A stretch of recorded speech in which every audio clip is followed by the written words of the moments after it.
All right, welcome everyone to another episode of Sasquatch Watch Radio.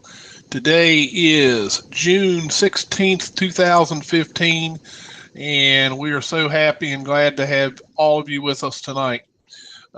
We've got a great, wonderful show lined up tonight, but as always, we want to remind everyone of who our sponsor is for this show.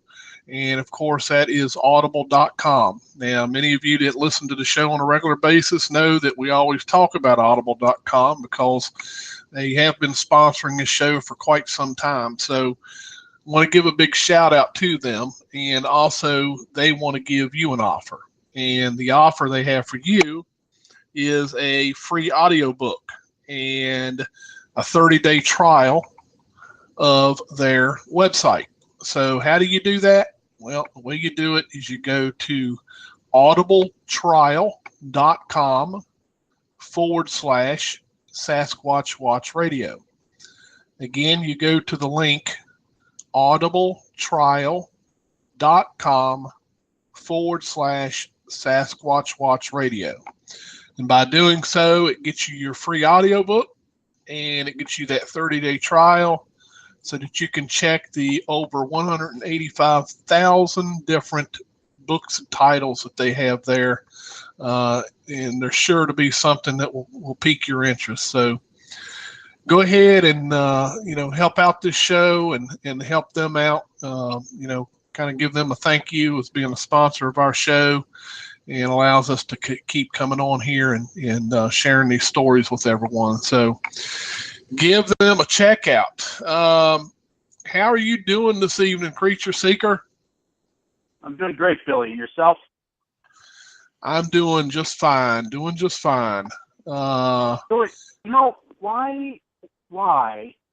I understand, we want to, help the environment and things like that.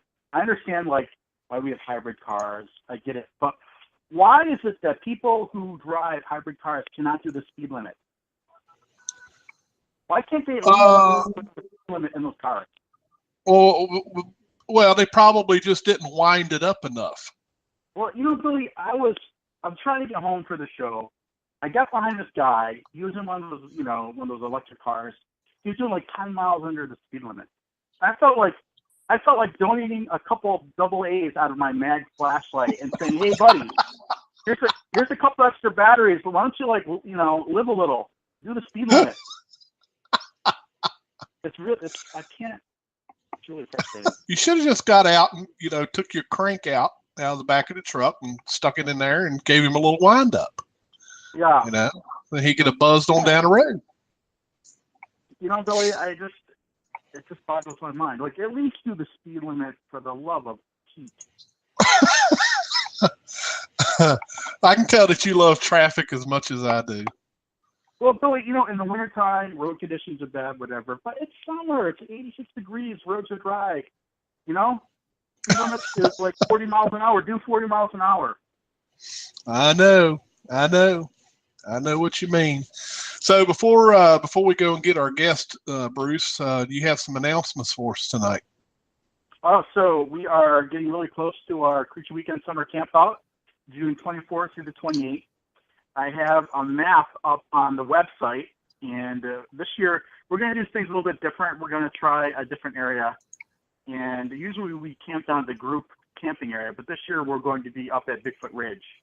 So for those folks who are joining us, I ask that you just shoot me an email message, either me or Martin, Bruce at Creature Weekend or Martin at Creature Weekend, and just let us know that you're coming.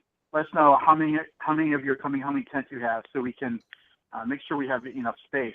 What you're going to have to do is, because the park manages this area differently, what you're going to have to do is come to the Bigfoot Ridge, pick out a campsite, and then go over to the park office and then, reserve it. So I don't even know where I'm going to be, because you can't reserve in advance. You have to. It's first come, first served. So you have to kind of show up, find a spot that's not taken, and then go and pay for it at the park office. But Gotcha.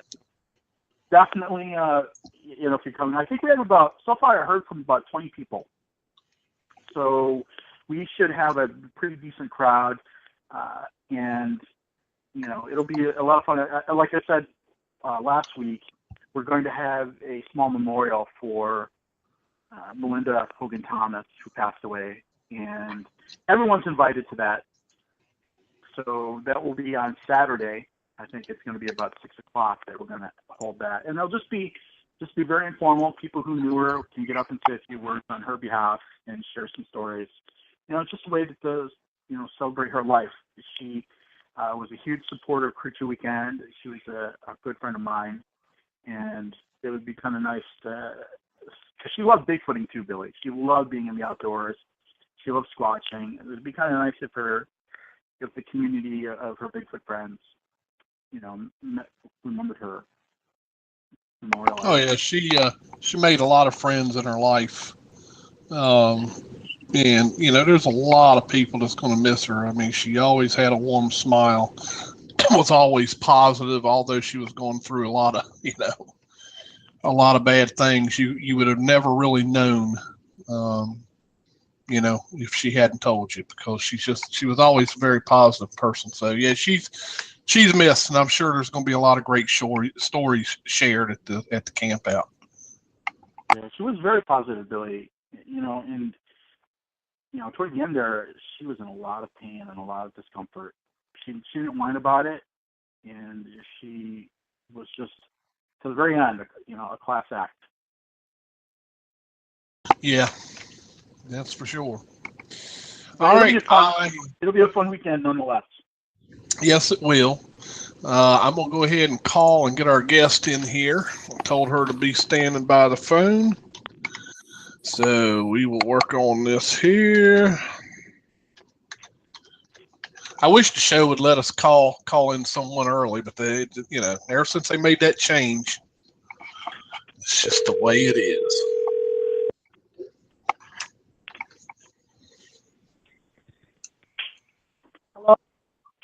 Hello, Diana. This is Billy Willard and Bruce, the Creature Seeker, on the line with you tonight.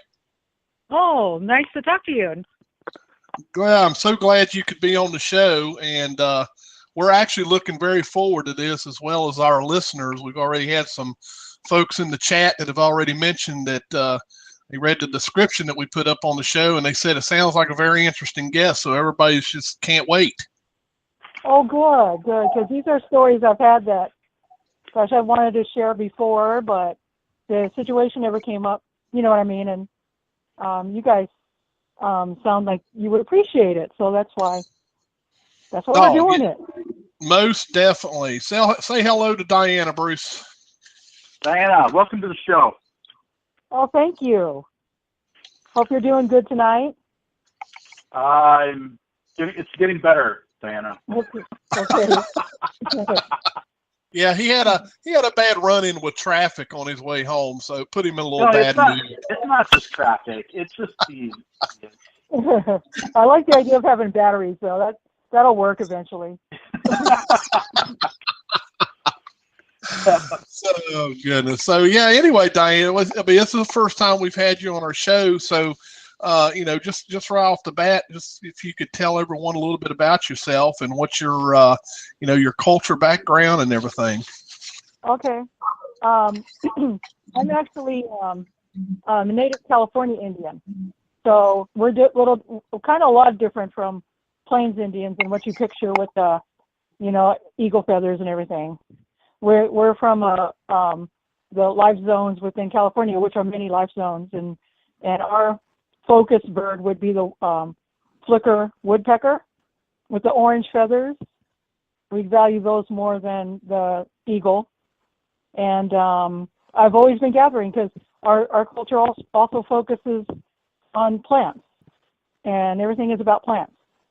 And we gather native materials for basket making, and these basket makings are long-lived. Our museums here have all kinds of baskets in them. And they're almost just like wood. If you've seen one, you thought it was just a big piece of wood. But it's basket material that are woven together. And so I always wanted to be a basket maker, so I'm out gathering and looking around everywhere for gathering sites. And that's kind of like where, I get information from people who would say, well, be careful in that area if you're going to gather in this area. And, give me the rules to being out in forest. Those are similar rules you would get to, not run into a Bigfoot.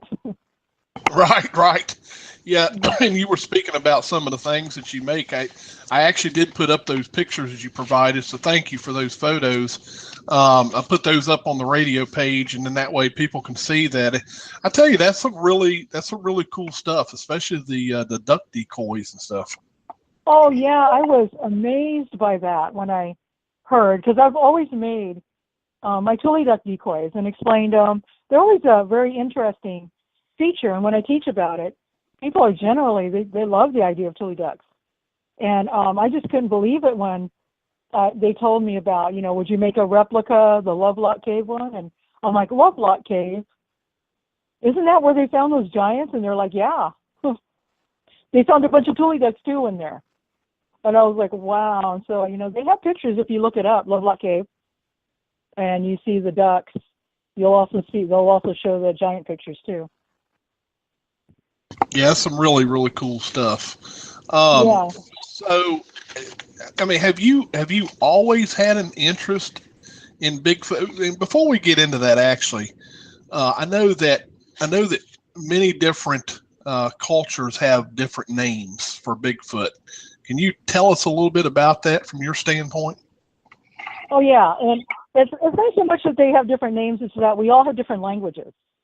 And in California, we have like 7 language stocks in California, and their main language stocks, like the Algonquin language stock, is in California.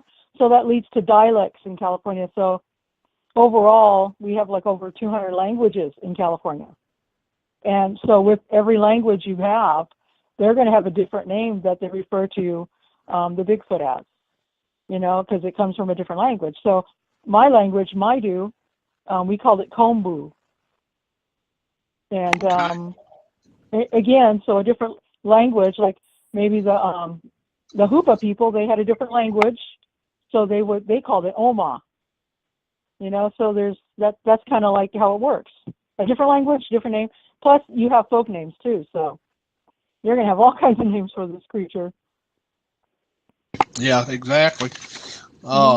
So, what really caused you to have an interest in Bigfoot? What is there anything that led up to that? Yeah, it had to do with my brother. He was a year younger than me, and he's passed now. But he had a great interest in it, and he'd always tell me about, remember when we seen it at Folsom? I'm like, no. But what it really was, and Folsom Lake is a nearby lake here. It's not natural, but it's a man-made lake with a dam, and everyone goes swimming there still. I mean, it's real low right now because of the drought, so-called drought. And so we were there swimming, and I was about 7, he was 6. We're just, floating on a log, and he was pointing to the river edge, and I didn't understand, but he looked panicked and he looked scared. I thought it was because he was drowning or having trouble balancing. So I went to go help him and keep him up on that log, and he still was looking over there and looking like he was drowning, and I just kept holding on, like wondering, I'm here, it looks okay, you look fine. And then he kept pointing over there, and I just wanted to get him as close to shore as possible. And so when we got back to the shore, then he told me what he's seen, and he said he's seen a big, hairy man standing in the shadows of the side of the river looking at him. And he said he couldn't tell me because he was scared to death. And then we went to the side, and, no one would believe him, of course, but I always remembered that, but I always tried to put it on my mind because I didn't want to get him more scared by talking about it too much. So I'd always change the subject. But when he got older, then we started talking about it. But that really got me interested. Yes, it's it's funny. It's funny how all of us have a different reason, really for getting into this, and usually it's a story from someone else, or someone else that we know that had an interesting encounter. And you know what, Bruce, before I hog everything, I'll let you ask Diana a question, because I know you're just chomping at the bit over there in that great city of Boston. Oh, that's great. Well, one of the things I was wondering is that usually there's a tradition in tribes about these creatures not to talk about it, and I was wondering, she's talking to us obviously now on the radio show. Has there been a lot of support for that, or do her I colleagues, see. are they not supportive of you talking about it? Oh, well, I come from a different kind of tribe, only because I'm from a Nisenan tribe, and we're right here where the gold rush happened, and our people were pretty much slaughtered. And there was probably only about 12 remaining families after the gold rush of our people. And so out of those 12 remaining families, we didn't grow that much. And so there's not many of the Nisenan people who were in the valley left. And so when you're talking about the traditions, well, I'm talking about a small family that was left over. So as far as the Nisenan Maidu in the valley, there's not that many left. And so we're considered extinct. You're talking to an extinct person. Wow. So we don't have that, a strong family base like that. Not a bunch of family members. Mm-hmm. My grandmother had, 3 kids? One of them died. She had 3 left over, and they all died early. So it's tough. I mean, we only live till about, Native people only have average lifespan about 48, 50. So, and the reason why that is because we don't have the, we've been through a lot, and so usually die early from all kinds of things like drug abuse or suicide or bad diet, diabetes, heart disease because of the introduced food. So it's got a small family, lives in the city, and so we didn't have those real strong traditions because we're not living on a reservation or anything. Mm-hmm. Yeah, not in the backwoods or anything. We just have our family. And have they been pretty much supportive of you, talking about this subject? Well, from everybody that I know, that I've talked to, yeah, they're saying that's fine. Go ahead and talk about it. And they also know that I'm a speaker. I can speak in front of people. I can talk. I'm not going to say things that are disrespectful in any way to hurt them or anybody about that. Because it's all about life. And this creature has a life too, and it's unfair how it has to live, Speaking of that, Diana, you bring it up, and that's always been an interesting topic with me and a lot of other people. I have always enjoyed hearing anyone from the Native American culture really kind of explain, what it is that they think, and sometimes you get different beliefs or different ideas depending on who you talk to. So, from your perspective, my understanding is that you all have certain guidelines or traditions that you follow anytime that you're in, these creatures or whatever we want to call them, Native Americans. I know some people believe they are Native American. What kind of guidelines and traditions do you all follow when you're in their area, so to speak?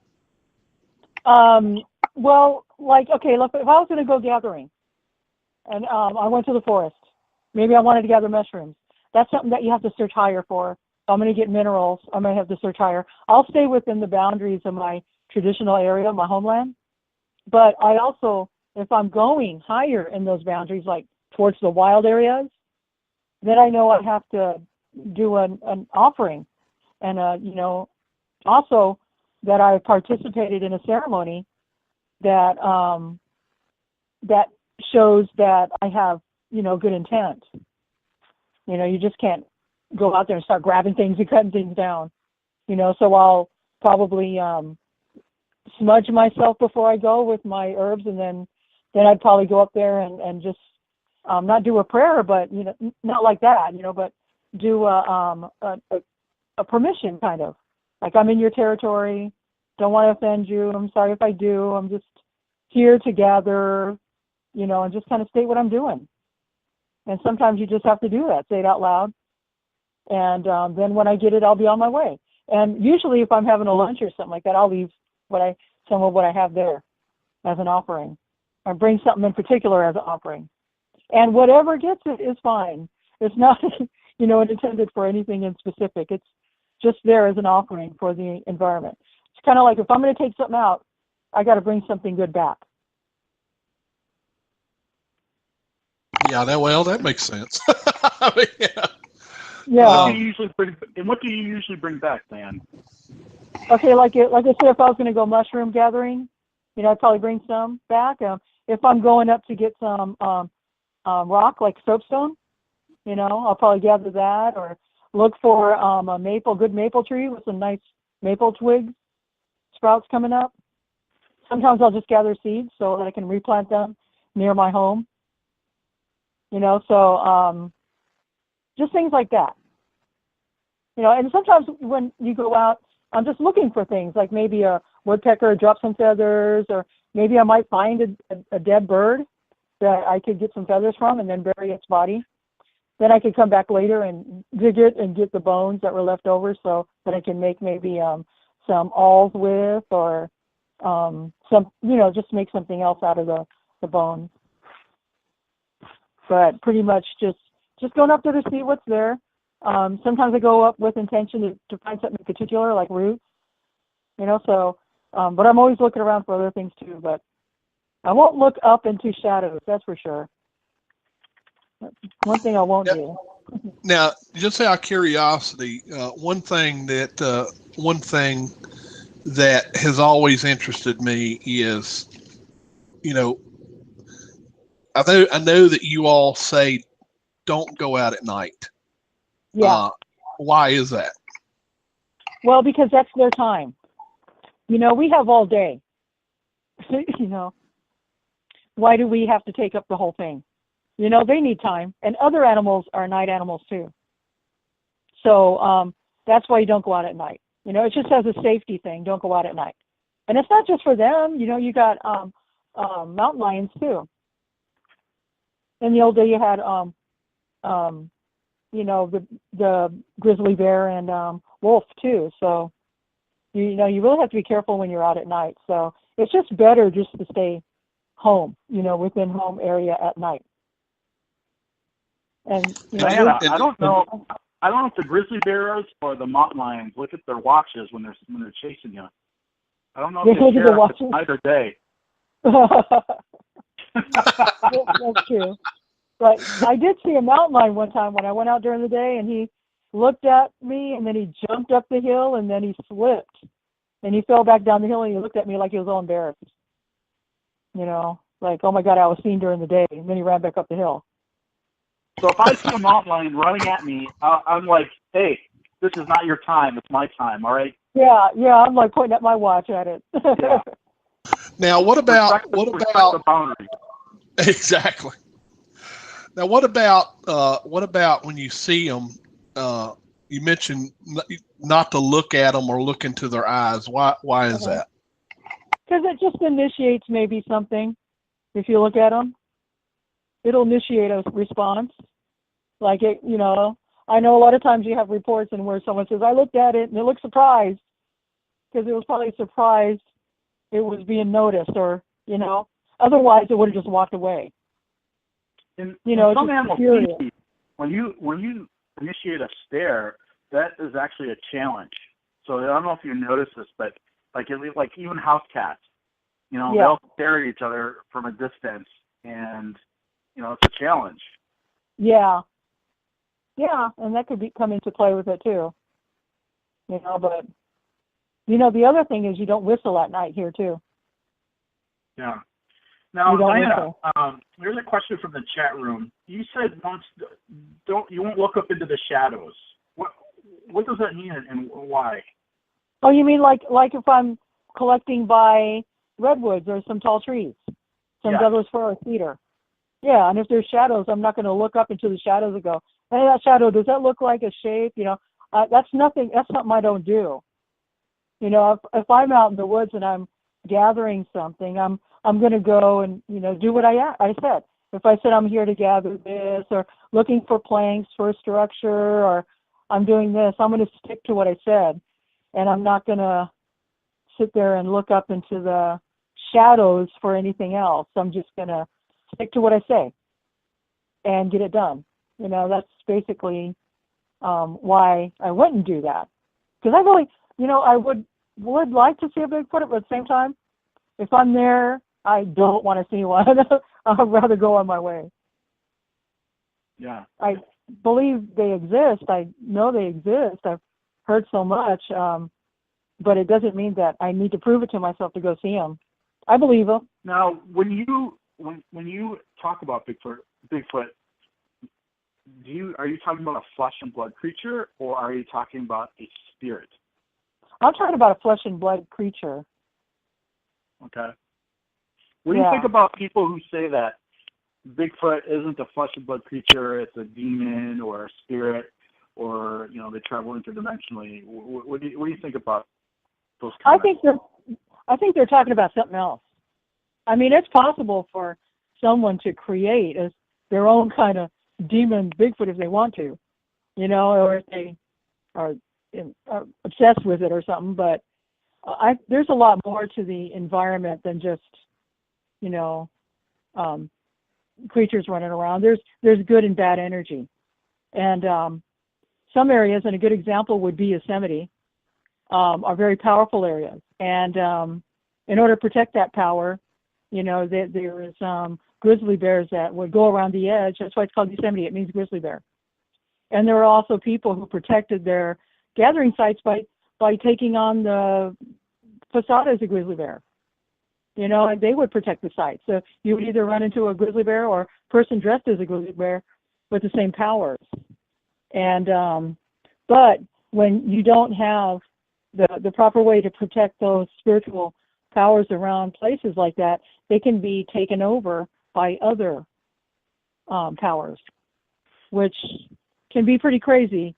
Like up where I was, they were being taken over by people who played Dungeons and Dragons. They were actually really creating things out there that were like that. And you would see them in the environment. And it was like, what? Because they were getting into the power of certain areas. And if you take up those great energy spaces that are supposed to be positive and fill them with negative, you know, you're opening up a whole plethora of, you know, Pandora's box. So give me an example of not positive energy. Okay, well, there's healing spots. Certain parts in California, like I would say a healing lake, as an example. There's a lake that has healing powers. And if you go to that lake in the traditional way and observe the rules and go through your traditions, you can develop your healing powers. And that lake will become, you know, strength and a healing lake. And whoever goes there can get those powers. And if they do it correctly, you can walk away with some pretty good powers, strength, you know. And if someone goes over there and doesn't, and wishes bad stuff, well, they're going to make bad powers. And, you know, that's kind of like what happens in certain areas. You know, so the main reason why I wouldn't want to go venture out too far is because of that. Because there's a lot of bad thoughts out there. You know, and the gold rush created a lot of them. Interesting. We have healing spots out here in Massachusetts too. They're called hospitals and urgent care centers. But sorry to hear that. I don't know that I believe him, Diana. I don't know that the hospitals, urgent care centers are all that great, but. So let me get this straight, Diana. Do you believe that these creatures, these Bigfoot creatures, are good or are they evil? They're good. They're just animals. Like they're trying to make a living. They're living out there. That's all they're doing. You don't believe that they're part of nature like other animals. You don't believe that they're for a purpose to protect us or to harm us, right? Yeah, I just think they're living animals out there, and they're doing what they needed to survive, just like a mountain lion or, the wolves that came back to California. Yeah. Well, so these people who go looking for them, like namely us, you think that's a bad thing? You think we shouldn't be doing that? Well,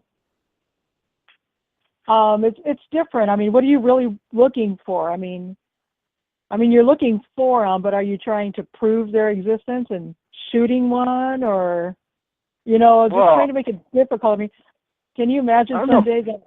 Go ahead. I don't know if I want to kill one, but if he was causing me some problems, I might wing him. But yeah. I don't. Maybe just to prove they exist.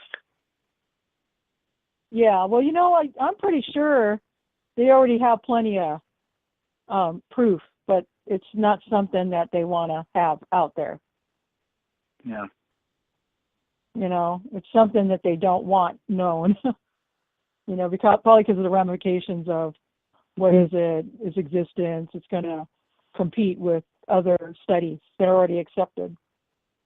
Now, if we wanted to see one of these things, do you think that you would be able to make contact with them? Me? Yes. No, because I'll chicken out. No, I don't think I would want to disturb them. I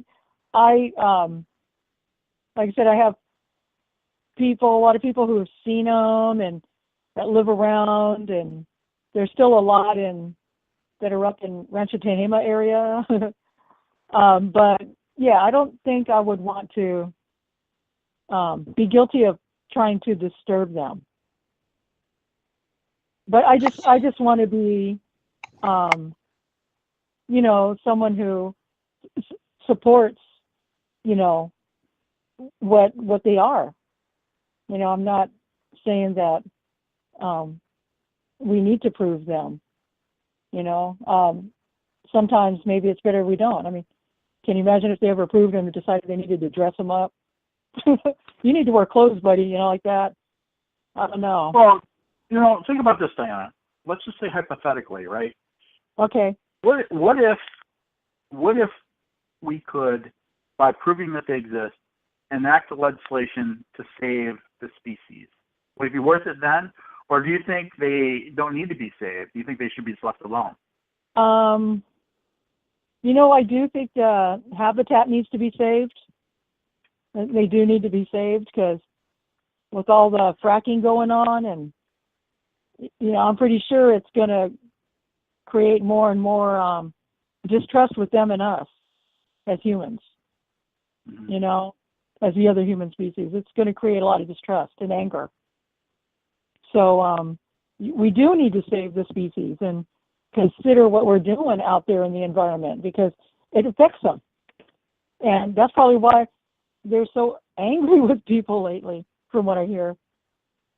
Because I have heard that they've been coming down lower, and they seem to be pretty mad all the time. When you say you heard that they're angry, who are you hearing this from?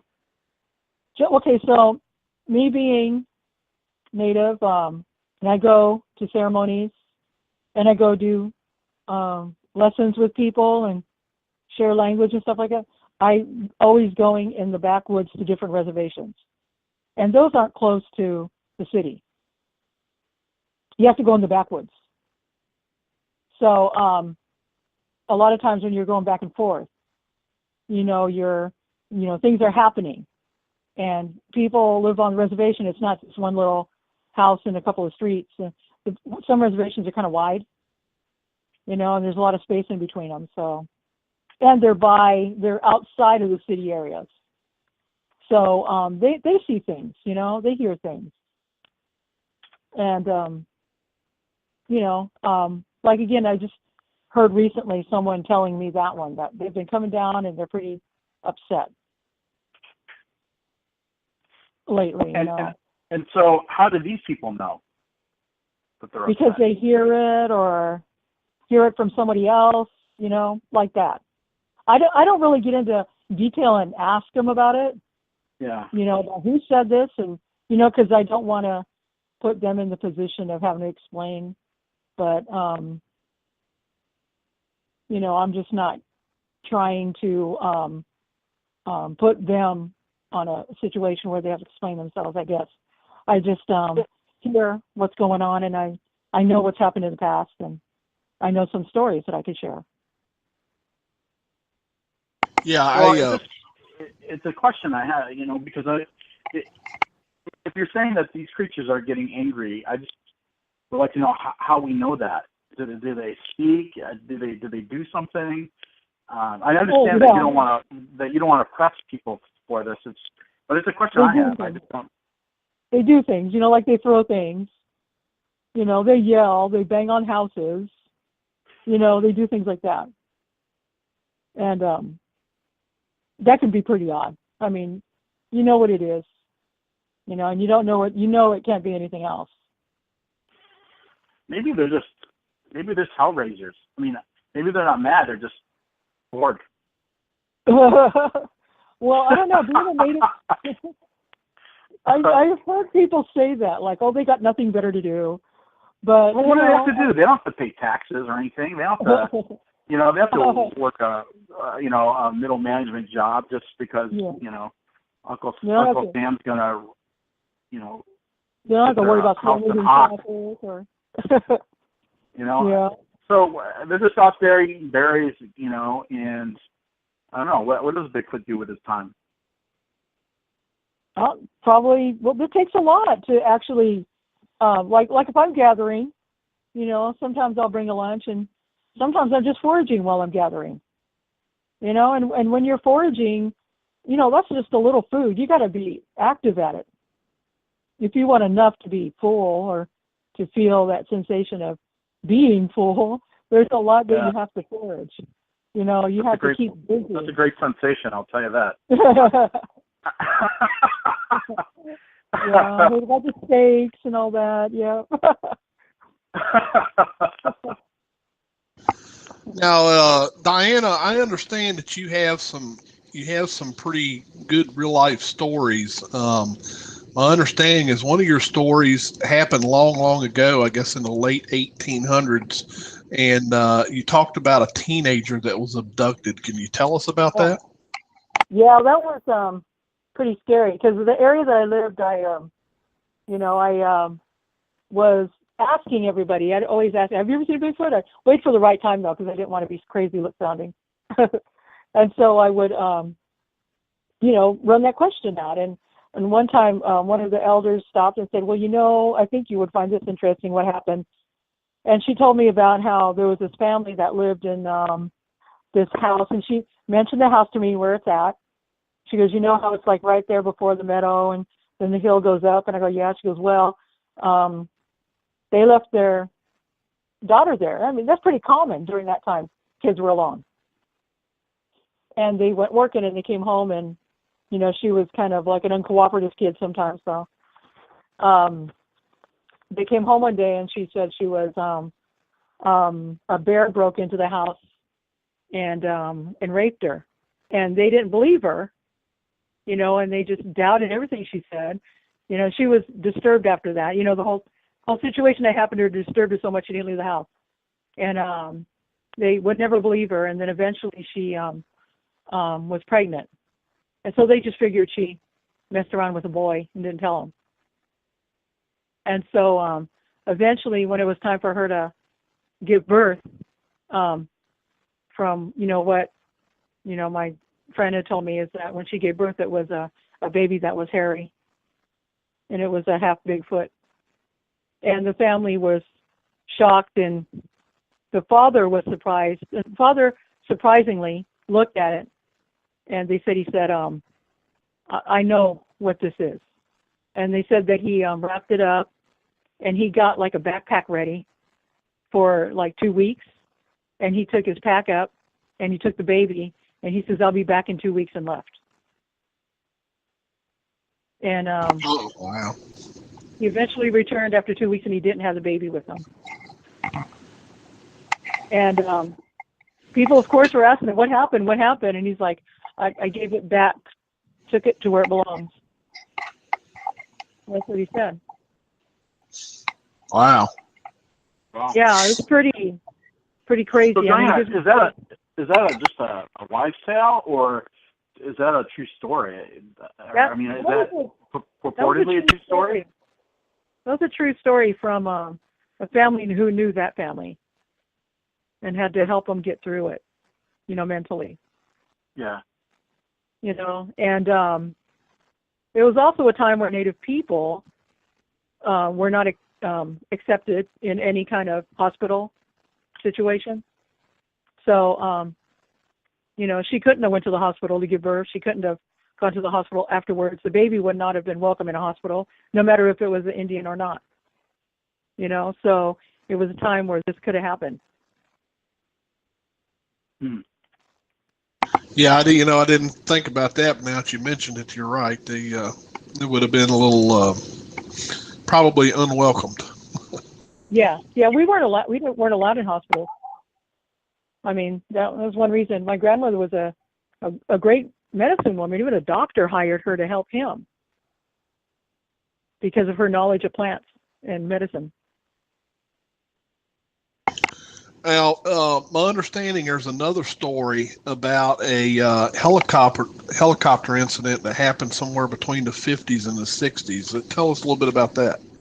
Yeah, this one was crazy. It was up in the borders of northeast California, where it slips down into Oregon. You got to kind of go up high. It's not the coast to go into Oregon. It's up the higher part of California, and you're going into the Cascade Mountain Range. And, so I guess there was this, there's a reservation out there, and there was this Bigfoot that would go across the ridge there and go over down into Oregon. That was the route they would take, one of the routes you would take to go up in the migration. And so they had this route, and I guess something was going on, and everybody's hearing helicopters and gunshots, and the Native people there, I guess they're kind of getting pummeled by some shots too, because they weren't concerned about where everything was going. And so somehow Native people were, ganged up in one house. They all ran to one house, a few houses there, to get away and see what was going on. And they just seen the helicopters going up and down over the ridge into Oregon. And then they found out later that they went out to look. Some of the men went out to look and found a leg. And had to get rid of it, had to bury it. And so they kind of got the idea of what was going on. And then that same next day, reporters were coming to their village and knocking on the doors and asking them what happened. And, they really couldn't say much of what happened because most of them were inside hiding from what was going on outside. And then the two that they found, properly shut up. And the person who had told me this was a sister to the one that found it. Oh, wow. Yeah. And so, again, we're in a situation with Native people, and they aren't going to believe anything the Native people say. Right. And plus the fact Native people didn't have the protection there. They probably were just, as scared as the Bigfoot. Right. Yeah. So, but a cute side story on that, is where the lady was telling me also that there was this girl that lived there that was kind of, she had a mental problem, and she liked to stay in her house. And they would always make sure they went to visit her, make sure she has what she needs, as far as food, firewood, stuff like that.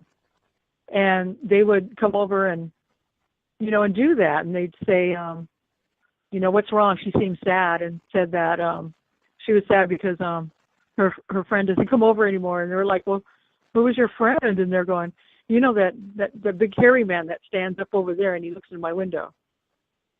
And I guess it was a Bigfoot that would come over there and stand and look at her window and just kind of maybe watch TV with her, just look from where he was, and she'd notice him. But after that incident, what happened, it never came back. Well, yeah, gunfire has a way of doing that to people. Yeah, it kind of changes things up. Yeah. Yeah, a little bit. Yeah. So that was pretty shocking to hear that. I mean, she definitely had blocks. Didn't want to tell me, you know. She had some blocks. She didn't want to tell me right away, but she finally did. So it's kind of... Now, my understanding also is there's I guess some stories about some students being harassed in the 1990s. What was going on there? Oh, that was it's like when I just took this job to work in the forest, you know, and so I was very happy to be there. And I didn't know what I did was I'd moved right into a middle of an area that had was what you call a Bigfoot nursery. A lot of little feet. They called them little feet. They didn't even bother calling them Bigfoot. They just called them little feet, running around all the time. That's another reason why you want to be inside. You don't want to run into them. They're kind of odd looking. And so I was there, and everyone's pretty much aware of it. You know, the whole town was kind of like that.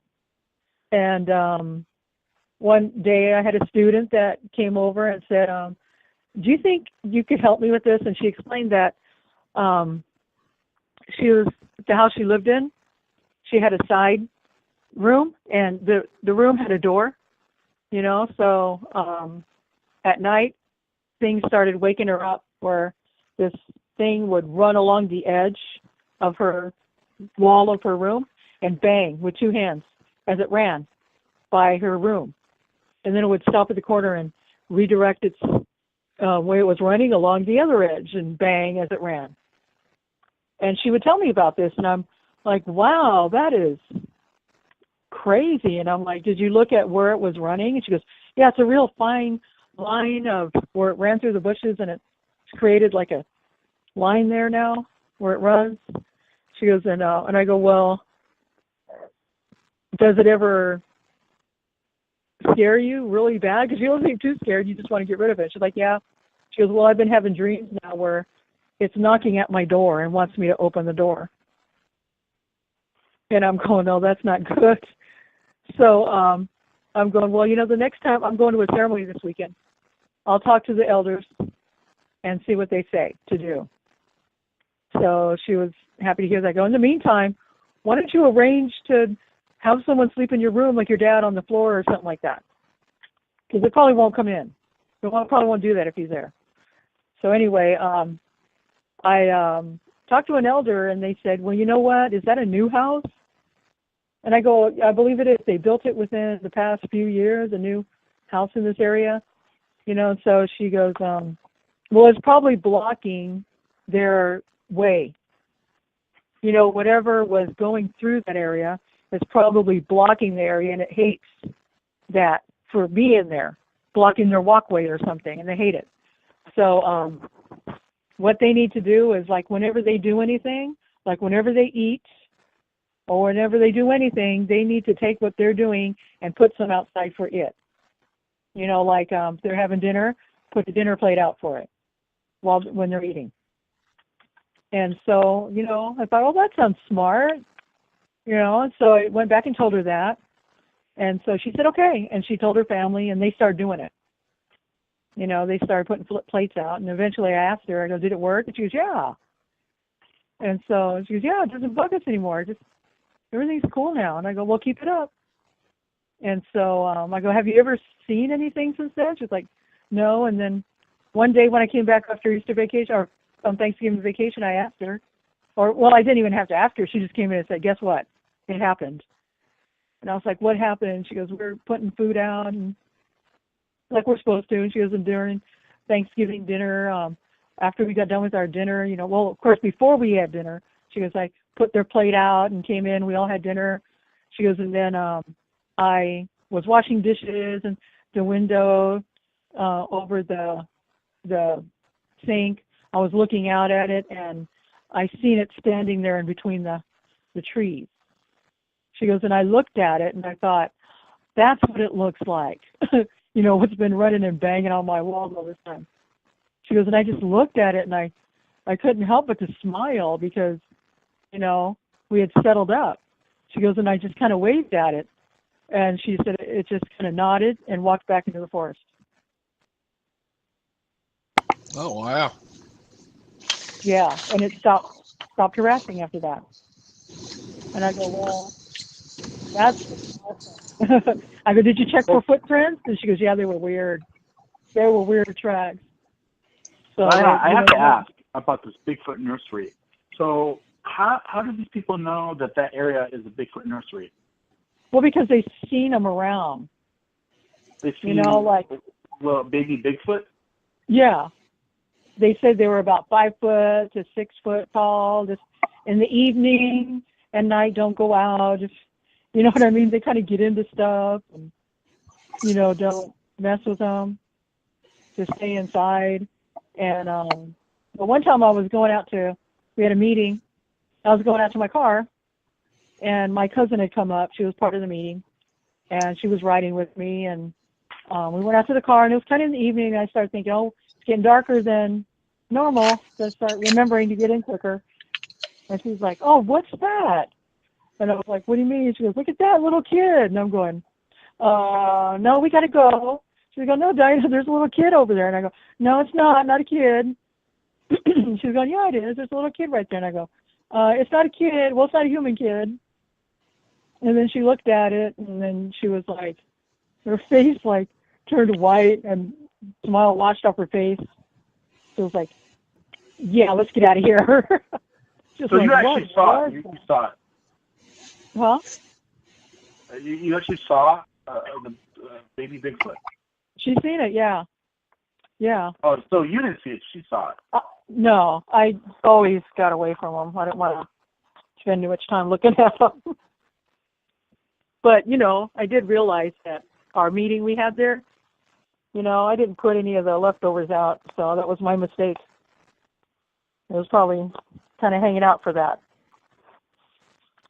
Now, Diana, I've noticed that you said several times that, you know, you won't look at them and that. Is that like some type of a respect type issue, or do you feel that something bad will happen, or?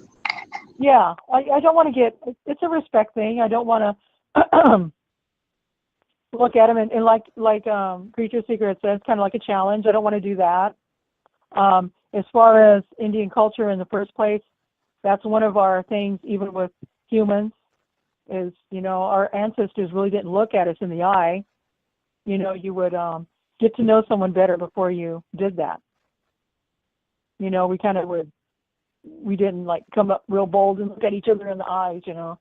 We're more kind of keep your head down a little bit and then get to know people. You know, so it's kind of traditional in that way too, I think. So when like I said, I don't want to look at them because I also kind of don't want to, from what I hear, you know, kind of be haunted by it. Well, it's also very difficult to have a sighting if you don't look in their direction, Diana. It's what?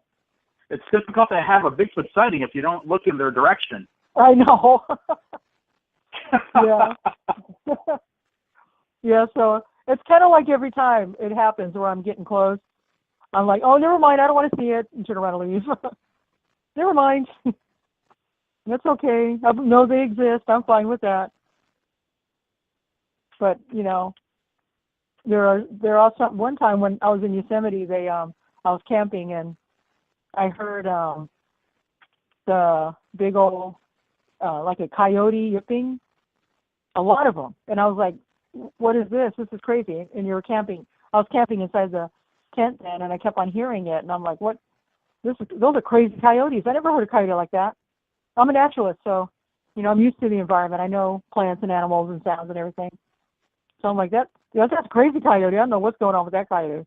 And then I'm start going, you know what? That's a big coyote. I want to see it. So I'm just looking at the shadows in the tent to see if I can see it go by, but it never did.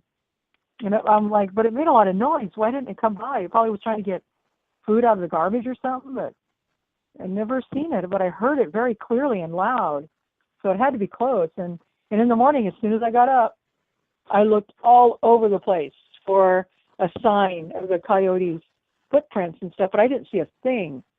There was nothing. There was no garbage knocked over, no coyote. So after a while, I realized that it couldn't have been a coyote. It was probably a Bigfoot making that sound. That's why it was so clear. And that's why it was so loud, and that's why I could hear it, because it was actually farther away than what a coyote should have been. So after all this, the bottom line is you have not actually seen a Bigfoot. No, And you no, it's because you refuse to. Yeah. I would. I guess at some point, if I have to see one, I'll have to see one. But I just, like I said, I'm out there. I know they exist. I've seen evidence. I've followed the rules. I know they have a different life than us.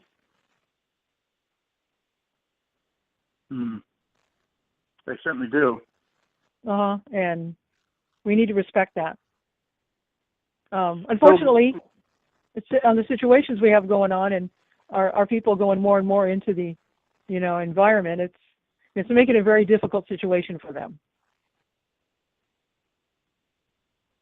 So do you think for people like us to actually go looking for them, that's a bad thing? We shouldn't be doing that? I don't know if it's a bad thing. I just think intentions need to be, positive in nature. Don't go out there and starting something that you can't get out of. Or starting something that is going to cause damage to yourself or them. That's what, I would worry about.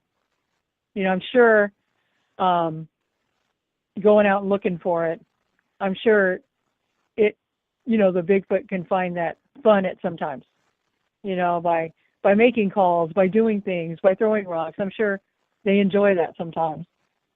But I wouldn't do that, because I don't want to disrupt or assume that it'll turn out okay. Mm-hmm. Because everyone's got emotions. I don't want to get on a bad day. Well, yeah, I think that's my downfall. I go out there looking for them, and I still can't see them. So so you guys have your creature weekends. You got to put some food out for them, I think. Yeah, Bruce, you need to stick some of that prime rib during the Friday night dinner at the back door. See, Diana, there's plenty of food out there at Creature Weekend. There's no shortage of food. Okay. Well, see, that's been the whole problem the whole time, Bruce. If you'd have stuck, your portion of the prime rib out the back, everyone at the lodge probably would have had a sighting. So we'll just blame Bruce for it. Well, Diana, I told you the hour would fly by. Oh, really? Yeah, it's already 10 o'clock. That's crazy. Yeah, I knew we were getting close to the end of the show, but I didn't want to look directly at the clock. Yeah. I kind of got a sense of it, and I looked away. Well, sometimes they can stop when you look directly at them,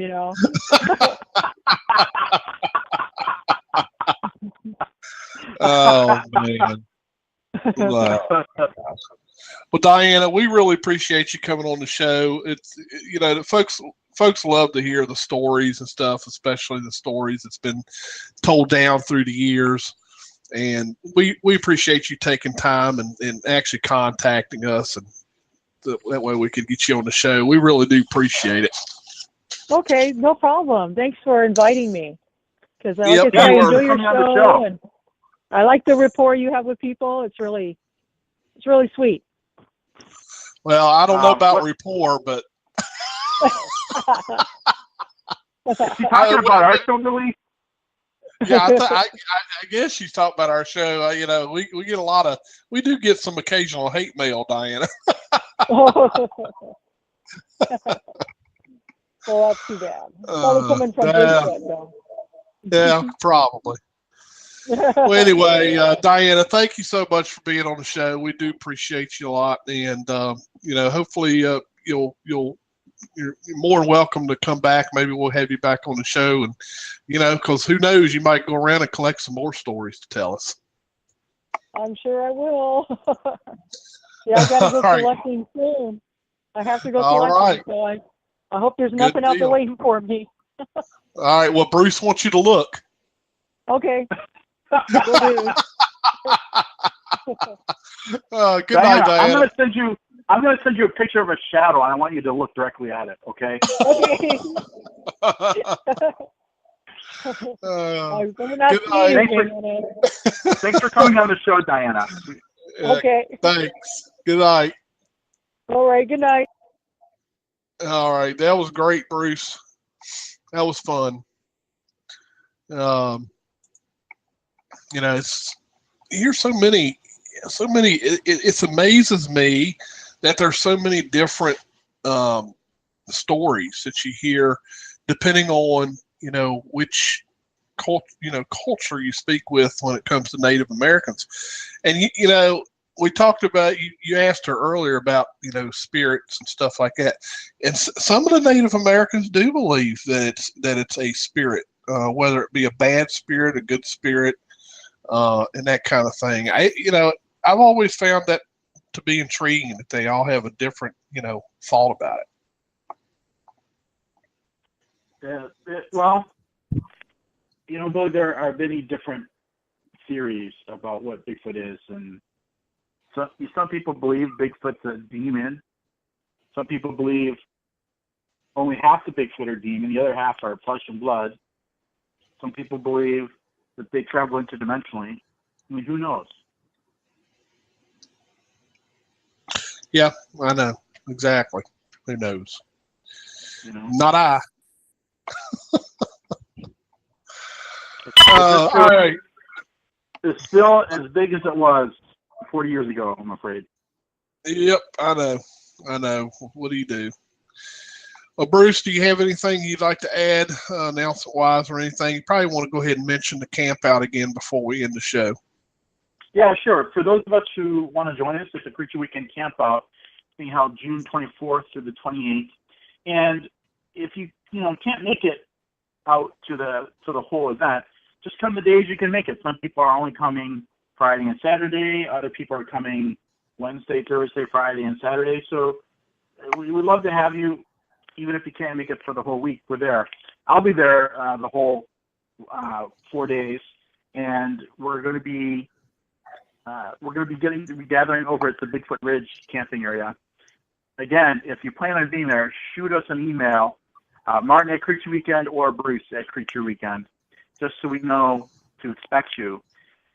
And if you have any questions, of course, just send us an email. We'll be happy to answer your questions. But hopefully we'll see you folks there. We've got a decent-sized group coming out, and it's going to be a lot of fun. On Saturday, we'll be having a little memorial for Melinda Hogan Thomas. Of course, everyone is invited to that.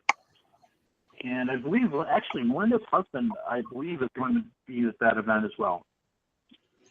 So, anyway, it should be just a really memorable weekend. I'm looking forward to seeing everyone, and it'll be a lot of fun for sure. Very good. So, yeah, and you've got the announcement up on creatureweekend.com, correct? That's correct. Okay, good deal. I'll make sure that it gets put over on the Facebook page as well for anybody that's looking for it. And all right, well, sounds good. I guess we will cut out of here, and we do appreciate each and every one of you guys. Love the participation in the chat room with the conversations going back and forth. We're used to seeing you guys every week, so we thank each and every one of you.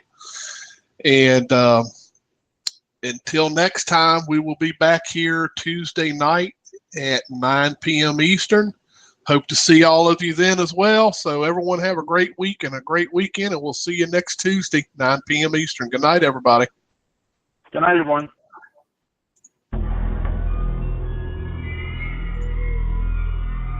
Thank you for listening to Sasquatch Watch Radio. We appreciate every one of our listeners.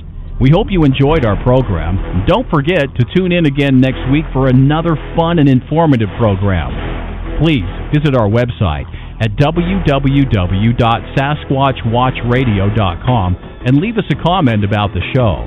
We want to hear from you. Until next time, keep on looking for the big guy.